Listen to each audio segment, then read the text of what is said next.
everybody, thanks for joining me today. I wanted to share a few ways that I prepare my paintings with you guys.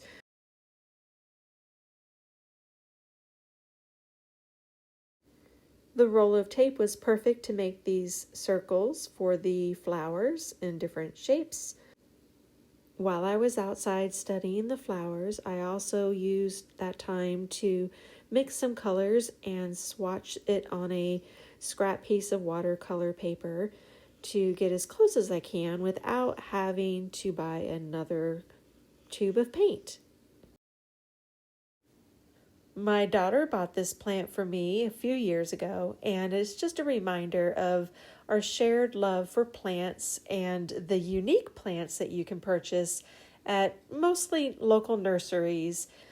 Now, where I live, we do have wild onions, or some people may call it the wild garlic, growing in grass all the time, and they're hard to get rid of, so you just kind of learn to love the smell of garlic in the air after a good mow of the grass. This sweet flower is called the Millennium Ornamental Onion.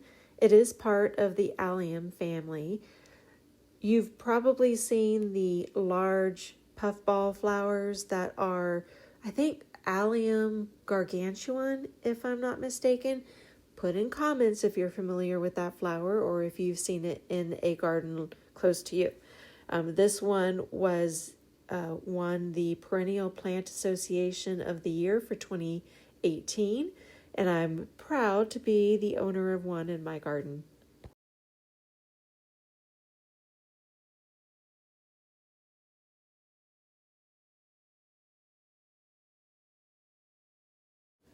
But as I looked closer at their blooms, I noticed that each bloom had clusters of hundreds of little flowers with stamens of their own, and then the way they bloomed, it was just fascinating. Each bloom was tucked into the center of the flower and unfurled in a very interesting way, and hopefully in the videos you'll be able to see some of that.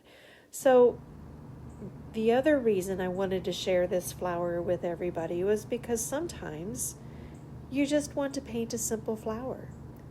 And this one was it for me today. All I did was take a circular object, and as you saw in the beginning of the video, I used my tape roll. And although each bloom was very detailed on the flower, I didn't want to get bogged down too much with the detail. I just wanted to imply that there were many blooms. Towards the center of the blooms on my painting, I created buds that were a little bit smaller, as you can see in that video. So I just wanted to show that there was some variation in the timing of the opening of each flower. It's just fascinating. I used a mix of opera rose and permanent rose, both by Winsor Newton, and then I added just a touch of ultramarine.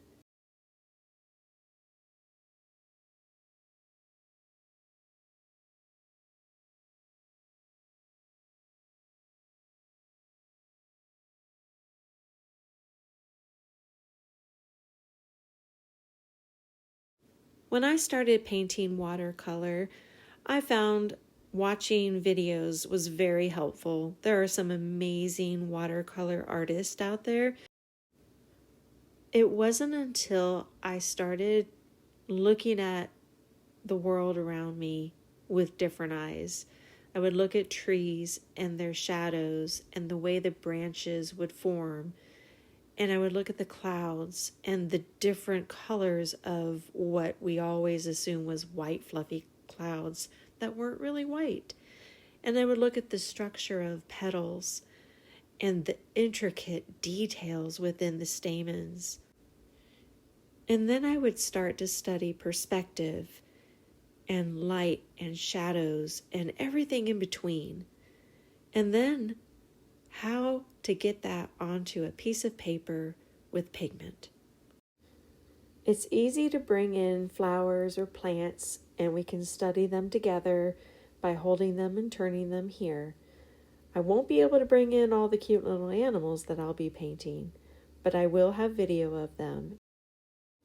Then we can understand how they look in their natural environment.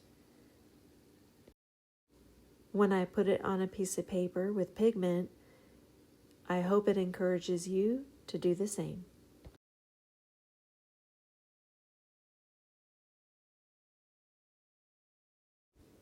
I'm using sap green to paint the stems, and then I'm touching the center with a little bit of perylene green. I wasn't so happy with the first one that I did, but as I started to turn my acrylic plate, it made it simpler, just to keep the focal point centered. The one on the left is facing out, so I only had to do half of them. And the one on the back, I wanted it to be off in the distance, so it was a lighter stem. I'm using my liner brush for the very small details of the stamen. I felt that added a little bit more realism to these flowers. You can see in the actual flower to the left on my desk that they are very prominent indeed.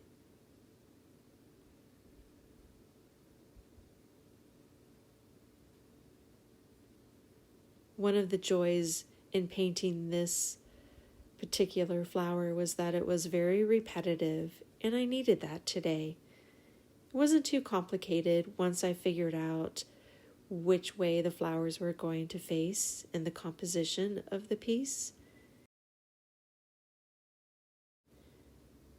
Painting for me is just a time to decompress and unwind. And this simple method was exactly what I needed with this cute little flower given to me by my daughter so many years ago. I hope this painting helped you decompress a little bit today as well. I encourage you to go outside, breathe some fresh air, or maybe pick up a paintbrush and paint something beautiful. Until next time, bye-bye.